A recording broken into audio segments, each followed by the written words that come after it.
Hi everyone, my name's Tom with Vaught RV, and today I'm going to be going over the Jayco 184 BS. I'm going to start up front.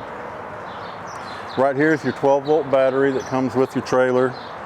It's the old style battery that has the liquid, the acid, and the water in it. This is what's going to provide power to your lights and things that we'll talk about more when we get inside. You can take the caps off this battery. You can add distilled water to it. That's something you're going to want to check in the summertime when it gets hot. In the winter, pretty much don't need to do anything at all with that. Here you've got your one propane bottle. It comes filled when you leave our lot. It's full, ready to go. Counterclockwise is on, clockwise is turned off.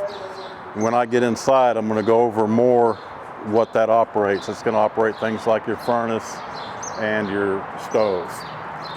Moving on around the corner, these are some stickers I like to talk about a little bit. This one right there tells you how much your trailer weighs, tells you how much weight you can put in it. That is something you want to keep an eye on. One of the most important stickers is your tire pressure. Please check your tire pressure before every trip. If you do that, pretty much guarantee no tire issues. That's not going to stop you from picking up a nail or something, but keep the tire pressures aired up and you'll have good, safe traveling.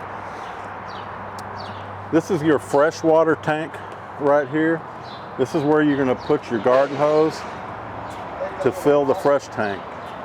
This carries water with you in case you're what we call dry camping. That means no electricity, no hookups. And you just fill that till it overflows and then it's full. To drain that tank, which you're going to want to do if you store this more than a week, if you leave water in there for say more than a week, it's going to get kind of nasty and moldy. So if you look right here, you've got a sticker that tells you low point drain. And on the bottom, you can see that little white valve. Just open that and that'll drain that tank out. It does drain kind of slow, so it'll take just a few minutes. You've got your slide out right here. There's no maintenance with this. This is maintenance free. And your slide will operate from the inside from a switch, and it works off of 12-volt battery power, or it also works when you're plugged in to shore power. Down here we have your black tank and your gray tank. Now for those of you that don't know what that is, your black tank is the tank that when you use the toilet that it gets held in. Your gray tank is the tank when you take a shower, wash dishes, that water goes into that. So what you'll do is hook your sewer hose up right here into the ground, and you got a black handle here and it says black. You're always going to want to drain that black tank first because it's natural, it's dirty. So when you're through draining that, push the handle in, pull your gray handle. That's just basically soapy water. That'll rinse out this pipe and rinse out your hose. Get it cleaned out so it's, doesn't build up a smell. And then your sewer hose, you can store it in your bumper. This cap pulls off, push your hose in there.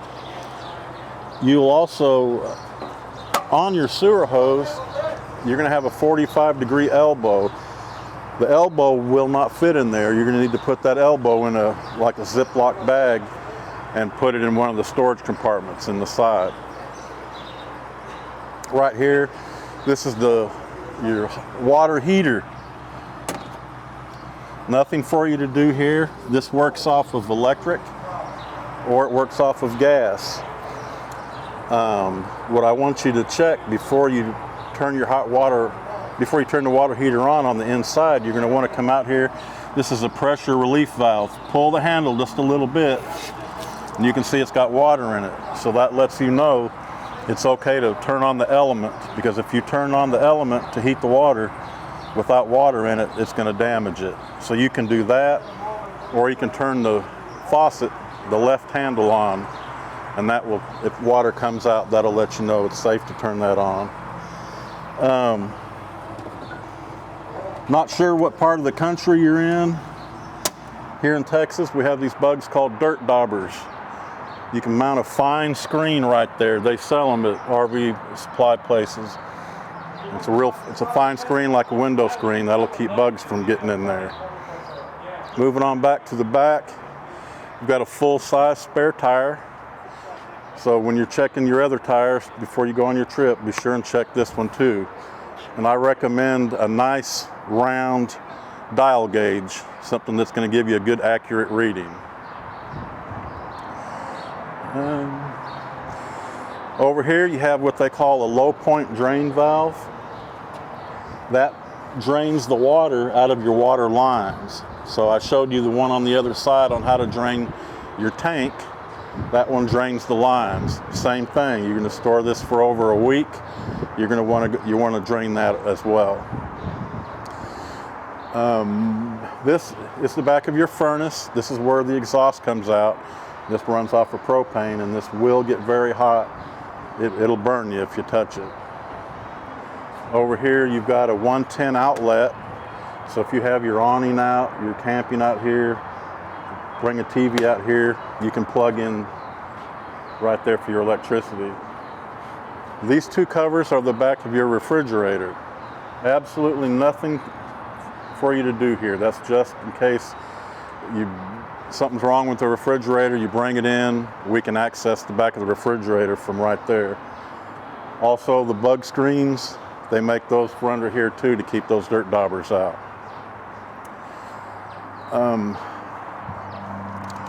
Here's a storage compartment up front, and this handle, we're going to walk back here to the back. You have stabilizer jacks back there.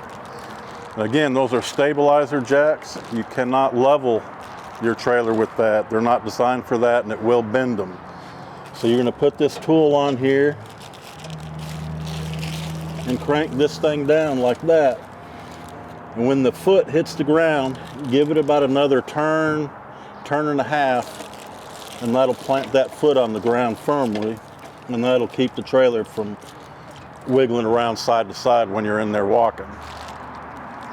And you only have, on this trailer, you only have those jacks in the back. And also be sure, make yourself like a checklist.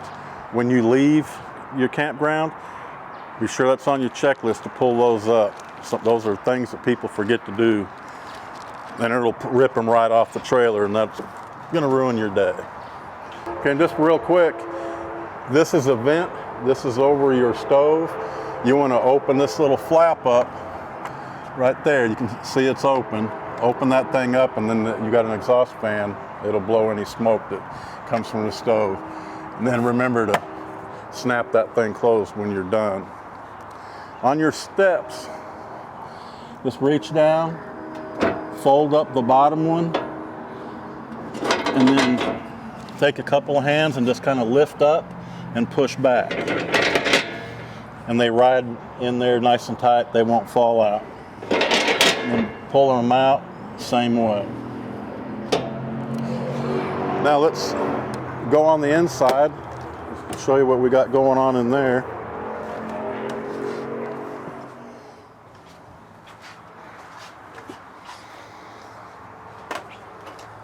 Over here on the wall, when you first come in, you've got a couple of switches for your lights.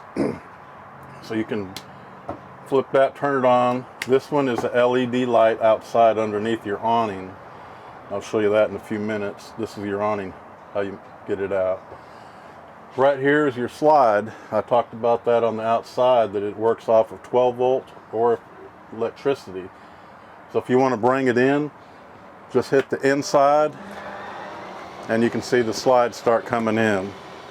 And you just hold that button down until the slide stops moving.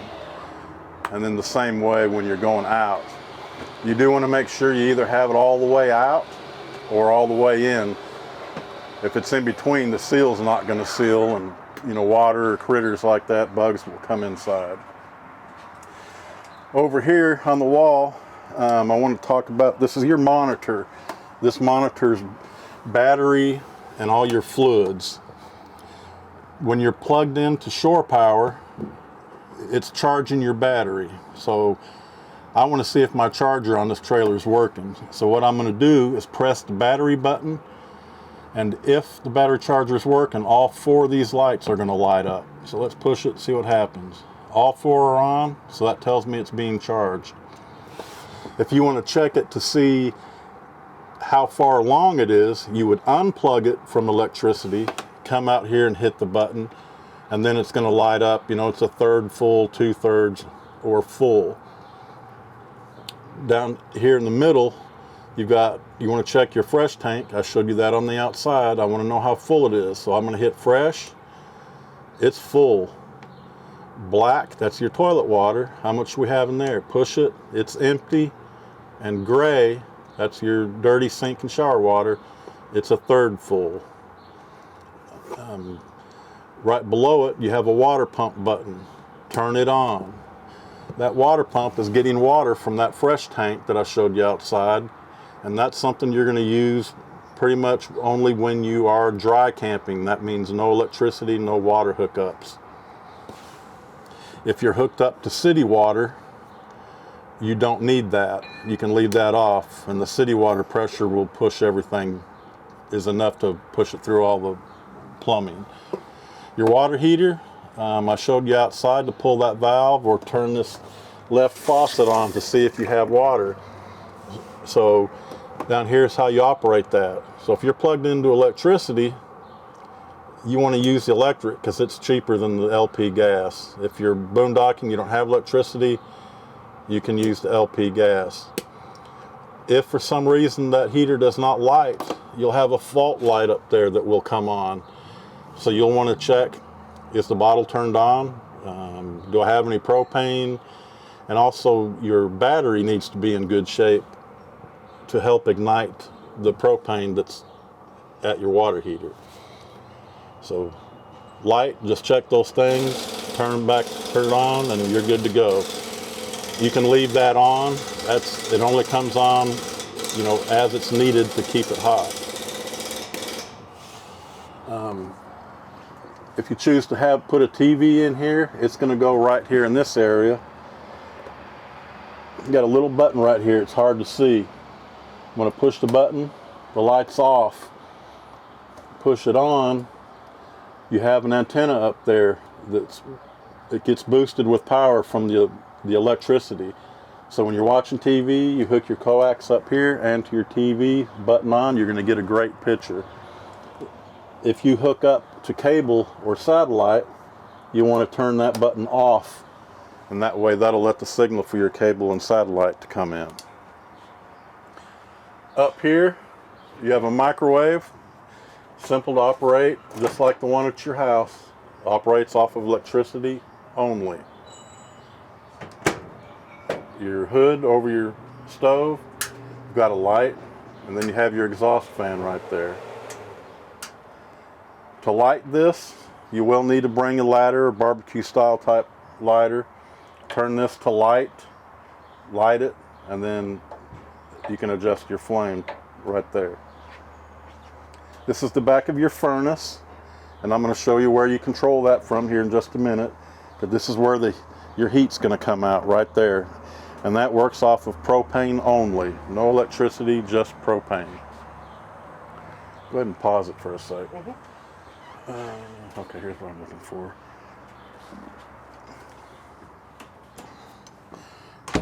Okay, I'm ready. Okay, right here, here's how you turn on the furnace. That switch right there, and then you can set your temperature.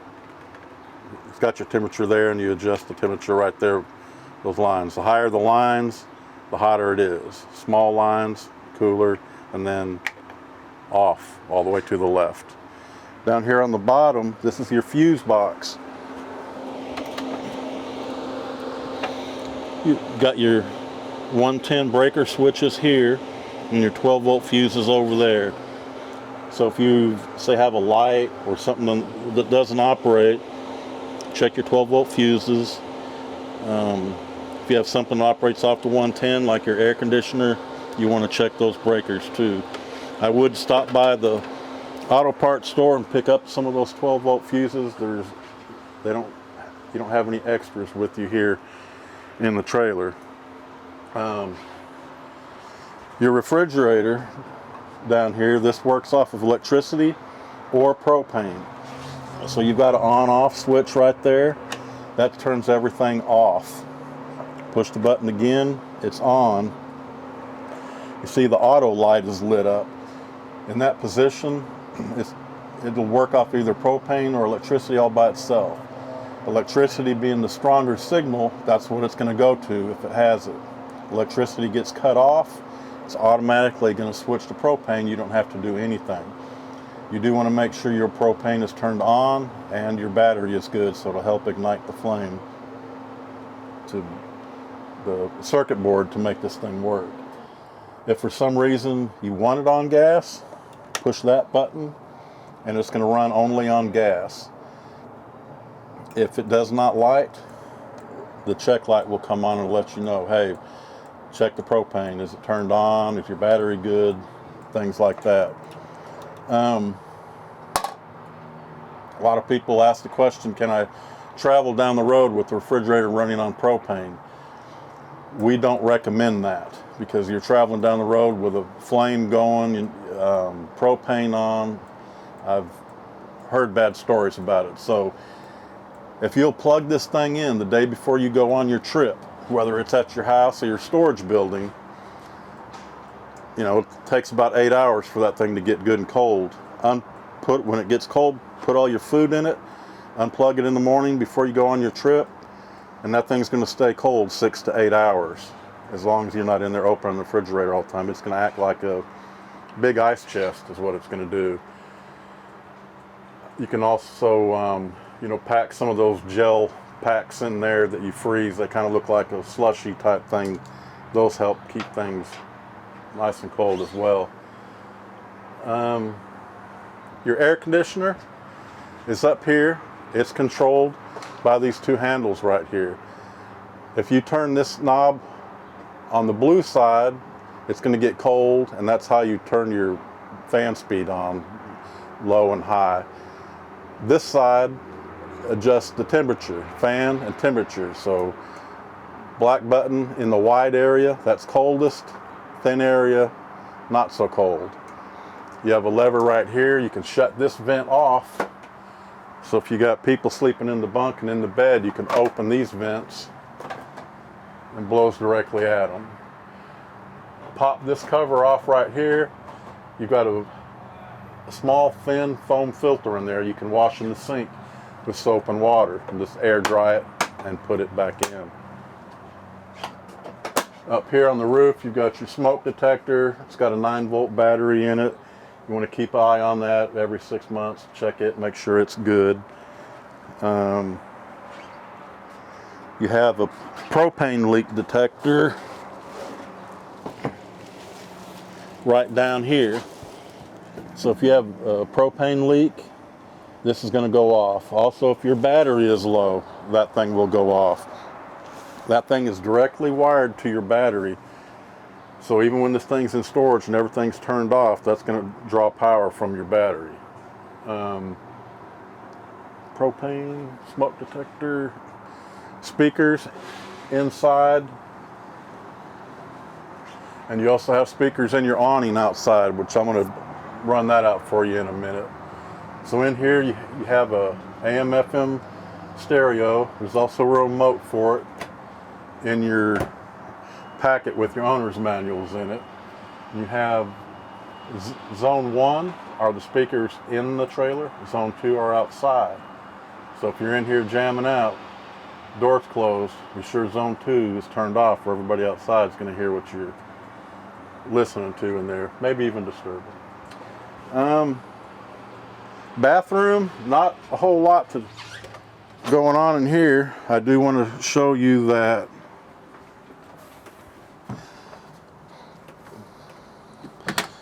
this is also connected, sitting on top of your black tank. So to put water in it, if you push down on the pedal just a little bit, you'll see water coming out. The more water you have in there, the better off you are. And you can just, when you get through, hold that, put some water in it. When you're done, push it all the way to the floor. Now before you take this trailer out for your first time, you're going to want to get, I just call it chemical or smell good. It's stuff for your black tank to break it down so it doesn't smell as bad. They make tablets, they make liquid, they make gel, just whatever you like, whatever's on sale, put that in there. So let's say you're going to go camping tomorrow, go ahead and read the bottle of your chemical. It might say put half this bottle in your toilet, pour half of it in, and then it might say put 2 gallons of water in it. Put that in there as well. Now you're ready to use the toilet. When you are through camping, you're going to want to empty that as soon as you can. You don't want to travel with that in there. Empty the toilet at the dump station. After you're through, put the chemical in there with the water in there again, and you're good to go for next time. So you can go ahead and store the trailer with that chemical in there, and it's nice and fresh and clean. Go camping again, you dump it, and then do the same thing again. Put the chemical back in there. On your table, this folds into a bed. These cushions right here, just pull them back out of the way. This table will sit on these ledges right here. You'll push that button, fold up the leg. This is attached to the wall. It just sits on a little piece of angle. Take it off, lay it down there, push the cushions together, and there's your bed. All your windows in here do open. Let me show you on this one here. Just reach up here and pull straight down. And that's how you close them. Same thing to go up. On your window, if you'll pull straight out on this latch and then push back, that opens your window. Also, your screens slide open and they'll open up. This window is what they call your emergency window. If you have to get out of it in a hurry. And this window will not fall out and hit the ground like in an airplane. Just loosen that, push it, and you can leave it like that if you're just wanting to air the trailer out. But if you had to get out, just take this and push it really hard and shove it out. And you can pull the screen out by lifting up on this red tab. And if one of the kids pull that out or push that open, you can just put it right back in. It's not going to break anything. And after going up and down a few hundred times on this blind, it's not going to want to stay up. The way you fix that is take the string, and it'll be loose at a couple hundred times up and down. Just wrap it one time right around that little wheel, and that puts tension back on it, and it'll keep it up. And that, I believe, hopefully I've covered everything for you. You can always look at YouTube. There's lots of videos out there. Call us. We'll be glad to help you out. Thanks for watching our video. If you have any questions, be sure to drop a comment below. Or if you have any suggestions on content you'd like to see, we'd love to hear about that. Go ahead and give us a like and subscribe to our channel. Thanks again from VOD RV.